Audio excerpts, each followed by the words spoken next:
Hello everyone, praise the Lord. तो आए हम बाइबल रीडिंग करते हैं और आज मैं आपके साथ यशवा उसका 16 बाब पढ़ूंगी।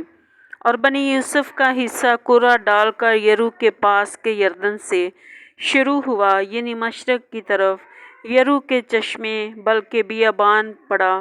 फिर उसकी हद यरू से कोस्तानी मुल्क होती हुई बैतिल को गई, फिर बैतिल से निकलकर लूज को गई और अर्कियों की सरहद के पास से गुजरती हुई अतारात पहुंची और वहां से मगरब की तरफ यफ्तियों की सरहद से होती हुई नीचे के बैत हारून बल्कि जजर को निकल गई और उसका खात्मा समंदर पर हुआ।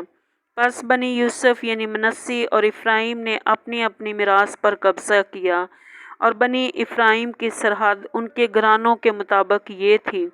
मशरक की तरफ ऊपर के बैत हारून तक अतारात अदार उनकी हद ठहरी और शुमाल की तरफ वो हद मगरब के मकमता होती हुई मशरक की तरफ तानत सिला को मुड़ी और वहाँ से यूना के मशरक को गई और यूना से अतारात और नाराता होती हुई यरू पहुंची और वहाँ यरदन को जा निकली और वो हद तफूस से निकलकर मगरब की तरफ काना के नाले को गई और उसका खात्मा समंदर पर हुआ।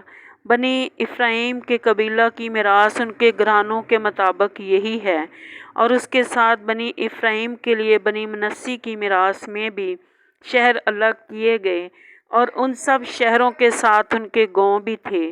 और उन्होंने कनानियों को जो जजर में रहते थे ना निकाला, बल्कि वो कनानी आज के दिन तक इफ्राइमियों में बसे हुए हैं और खादम बनकर बेगार का काम करते हैं। पाकलाम के पढ़े और सुने जाने पर खुदावंद की बरकत हो, आमीन।